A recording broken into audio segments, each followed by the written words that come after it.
dan salam budaya bagi saudaraku pecinta budaya Nusantara.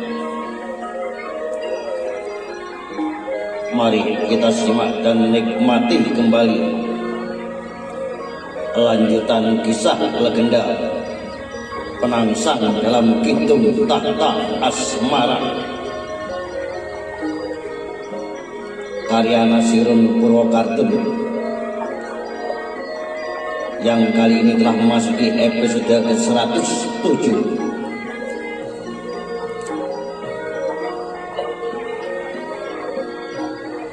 dengan judul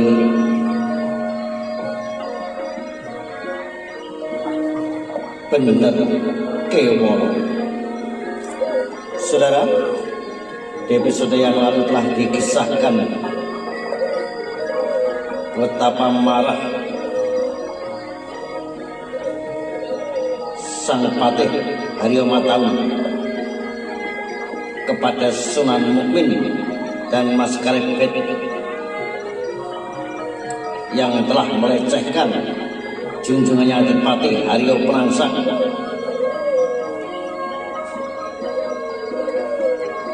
Dan Patih Mataun ingat betapa dendamnya Patih Mataun kepada Sunan Prawoto yang telah membunuh ayah Haryo Penangsang, Pangeran Sekar, dan juga mengangkat Mas Karepet sebagai wakil sultan di Kraton Demak Binto. Maka Patih Mataun merencanakan untuk pembunuhan kepada Sunan Prawoto atau Sultan Mukmin melalui rungkut prajurit kepercayaan.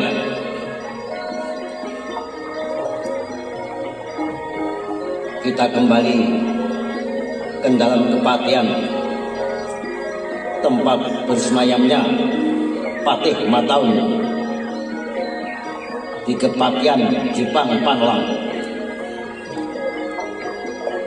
Sugeng Rawuh Bathara Kamajaya dan Betari Komaratif. Patih Mataun yang berdiri di teras pendopo menyambut mereka dengan melakukan sembah karena sebuah gerakan yang kemudian diikuti oleh istrinya yang segera mengangkat kedua tangan untuk didekatkan di depan telinga. Dan Penangsang yang mendapatkan pujian itu tersenyum sambil melirik istrinya perempuan yang belum pernah dikatakan oleh patihnya mirip jelmaan Dewi Manuhara. Selamat datang di dalam kepatian. Sungguh sebuah kebahagiaan sepasang dewa-dewi yang tengah berbahagia sudi turun ke bumi dan mampir ke sini, seolah meneruskan seluruh suaminya. Nyai Gede Mataun pun turut menyampaikan buruannya. Lalu dengan segera sepasang suami istri itu merangkul hangat suami istri muda di depannya, yang kemudian penuh takjim.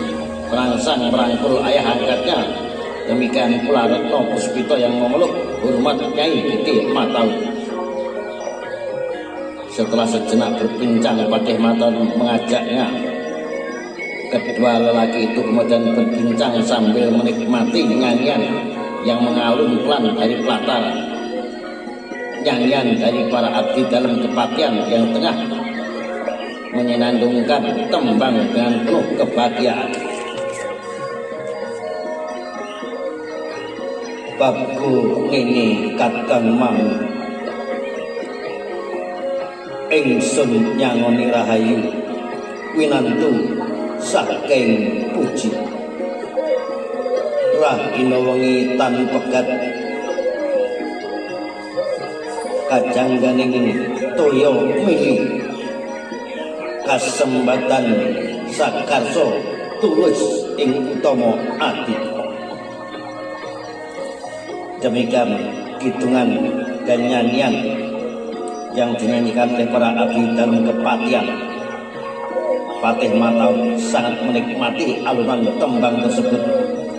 Nyanyian yang sesungguhnya berisi doa yang ditujukan kepada sepasang pengantin baru. agar memperoleh kebahagiaan dalam rumah tangganya. Sementara perangsang yang merasa tembang doa itu memang ditujukan kepadanya makin larut menikmatinya, bahkan lamat-lamat ia pun turut menirukan. Wahai saudaraku, kuucapkan selamat kepadamu. Kuiringi perjalanan dengan doa dan puji siang dan malam tanpa henti, bagaikan air yang terus mengalir. Terkabullah hendaknya segala yang kau inginkan, lancarlah semuanya tanpa halangan. Demikianlah kira-kira syair tembang yang diterjemahkan oleh Adipati Haryo Penangsang. Penangsang dan Patih Mataun terus larut dalam tembang yang mengalun pelan. Sementara Nyai Gede Mataun telah lama meninggalkan mereka berdua. Perempuan tua bertubuh subur itu menuntun Retno Puspito berjalan ke samping pendopo, dan mereka pun kemudian berbincang-bincang berdua di peringgitan. Lalu dengan penuh keibuan seperti ibu-ibu lainnya yang menerima kedatangan keluarga muda yang nyepasari, ia pun menyampaikan ujarannya, sebuah bentuk kasih sayang seorang ibu kepada menantu yang juga telah menjadi anak perempuannya. Maka dengan sopan dan hormat Retno Puspito pun menyimak semua petuahnya dengan penuh perhatian. Ibu angkat Penangsang itu lalu mengajarkan pemahaman tentang mulianya bakti istri kepada suami yang bisa menjadi langkah menuju kebahagiaan rumah tangga, yang itu semua bisa dipelajari dari nama kelima jari tangan yang dimilikinya. Makanya Gede Mataun sekarang memegang jari tengahnya dengan lembut. Ia kemudian berkata, jari manis yang dibekalkan kepadamu mengingatkan agar engkau selalu berbudi bahasa yang manis. Tutur kata dan pandangan mata hendaknya lembut. Jika melayani kehendak suami, jauhilah kekasaran dan muka yang masam.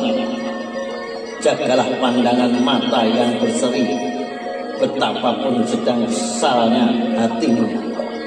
Di hadapan suami semua itu kau buang jauh-jauh agar tidak tahu. Demikian nasihat Nyi Gede Mataun kepada Retno Puspito Sari. Sementara Retno Puspito Sari pun mengangguk, dan dia pun menyepakati bahwa memang harus demikianlah pribadi seorang istri solehah yang selalu bisa menyenangkan suaminya. Karena istri adalah pasangan suami yang telah diciptakan Allah agar mereka berdua bisa saling mendapatkan kedamaian dan kebahagiaan. Istri mampu memberikan kedamaian kepada suami, dan suami pun bisa memberikan kebahagiaan kepada pasangannya. Sambil mendengar penuturan Nyai Gede Mataun, Retno Puspito pun berbisik dalam hati, istri solehah adalah jika suaminya melihat kepadanya, dia menjadikan suaminya senang dan bahagia. Apabila diberi tanggung jawab, dia akan menjaganya dengan penuh kesetiaan. Dan apabila suaminya sedang jauh darinya, dia pun senantiasa menjaga dirinya serta harta suaminya. Maka dibekali jelantik, karena harus pandai mengutak-atik segalanya, agar dalam melayani suami semuanya berjalan lancar, terampil dalam segala bidang pekerjaan. Kalau melayani suami jangan dengan kasar yang lembut saja, tetapi bisa berlaku cepat. Jangan cepat tapi kasar dan banyak kericuan. Itu semua hanya menunjukkan kericuan batin saja.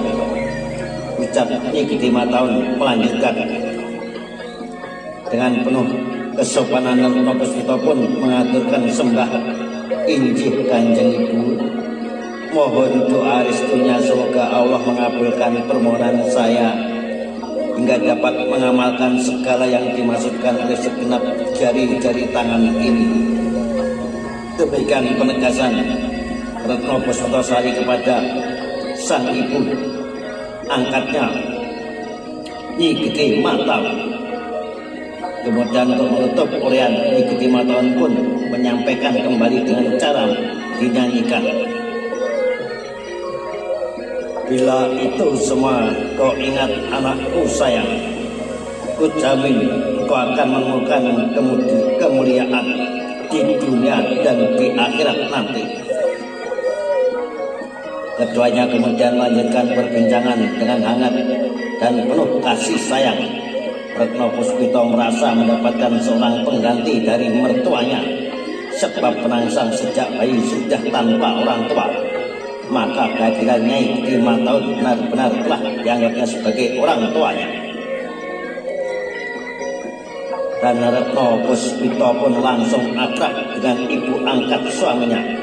Sementara Penangsang di ruang tengah pendopo Kepatian tengah berbincang dengan ayah angkatnya Adipati Jipang itu masih mendengarkan penuturan Patih Mataun yang mendadak membalas tentang penolakannya ketika diundang ke Demak.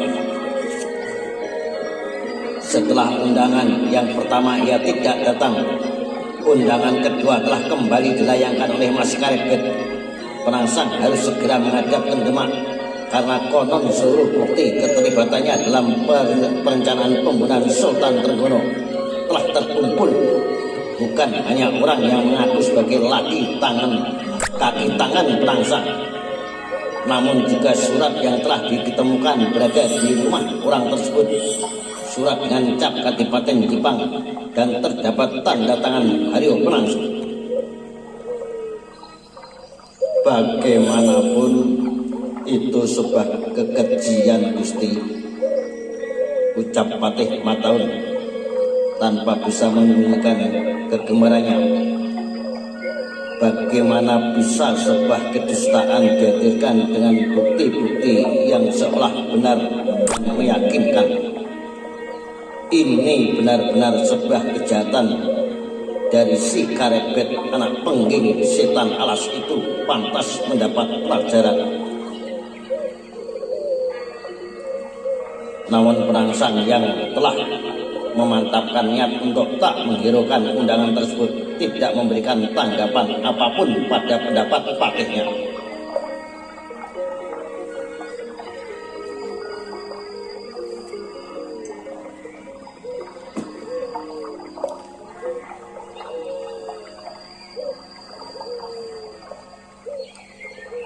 Ia telah memasrahkan semuanya kepada Sunan Kudus. Karena saat menerima undangan yang pertama, ia telah meminta saran kepada gurunya tersebut, dan ulama pengguru Waliul Amri itu telah menyanggupi akan menyelesaikan semuanya, bahwa ia yang akan mewakili Penangsang menjelaskan semuanya di pertemuan Dewan Wali. Dari mulai ketidakhadirannya dalam pelantikan Sultan, pengangkatan wakil Sultan dalam Pasekban yang berubah hari dan tanggalnya, semua itu tanpa diketahui Penangsang, karena memang undangan dari Kesultanan tak pernah sampai ke Jipang Panwa.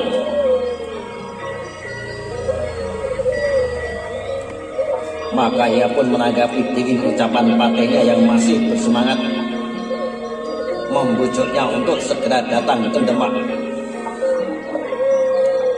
Kedatangan Gusti ke Demak nanti bukan untuk memenuhi undangan si Karebet, namun untuk bertemu dengan Prawoto dan meminta agar dia berlaku adil kepada Gusti. Kalau Prawoto hendak menggelar pengadilan terhadap Gusti atas terbunuhnya Trenggono, dia pun harus menggelar pengadilan perkara pembunuhan Suwardi Pangeran Sekar. Semua harus dibuka dengan terang agar benar-benar ada keadilan, bukan yang nyata ditutup-tutupi, tetapi yang dusta justru diungkap seenaknya. Demikian penegasan Patih Haryo Mataun kepada junjungannya Adipati Haryo Penangsang. Penangsang menghela nafas panjang, sebab ia telah tahu semua itu bukanlah kesalahan Sultan Mukmin. Karena dari cerita yang disampaikan Panutas, Sultan Mukmin justru tak pernah menuduh ia sebagai pembunuhnya. Semuanya sebuah kesalahpahaman. Sesuatu yang diucapkan Sultan Mukmin telah disalah artikan oleh Mas Karepet, dan itulah terungkap oleh Sunan Kudus dalam pertemuan di Panti Kudus ketika Mas Karepet datang menjenguk anaknya yang menjadi santri di Panti Kudus. Maka dengan kejelasan yang ada, Sunan Kudus berjanji akan menjelaskan semuanya di Kasultanan. Dengan keputusan yang telah dibuat gurunya, Haryo Penangsang pun kembali bisa bertenang hati. Ia hanya akan kembali mengurusi Jipang Panulan dan menikmati hari-hari pernikahannya yang baru sepasang. Namun Patih Mataun yang tak memahami semua itu masih terus membujuknya dengan penuh semangat. Gusti Penangsang, bagaimanapun ini pasti kerjaan si Karepet. Dia yang selama ini sebagai dalannya dan menjadikan Prawoto hanya sebagai wayang. Maka agar pagelaran wayang tanpa pepakem ini tidak berlangsung lama, harus secepatnya dihentikan. Harus segera tancap kayon, Gusti. Demikian penegasan Patih Haryo Mataun kepada Haryo Penangsang. Dan lanjutnya, sebab tak tidak akan mungkin keadilan bisa ditegakkan oleh orang yang mencintai kelicikan. Tak akan mungkin, Gusti. Demikian tambahnya Patih Haryo Mataun kepada sang junjungannya Adipati Haryo Penangsang.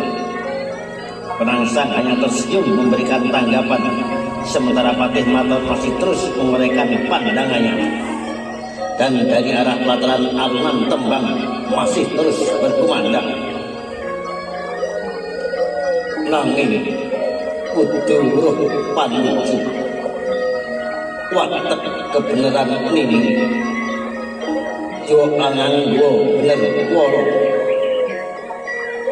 Namun harus pula mengetahui apa yang menjadi tujuan ini. Patutlah berpegang pada kebenaran sejati dan jangan ingin merasa benar sendiri. Nah saudara, sampai di episode berikutnya lanjutan kisah legenda Penangsang dalam Kidung Tahta Asmara. Salam rayu, salam budaya, sampai jumpa.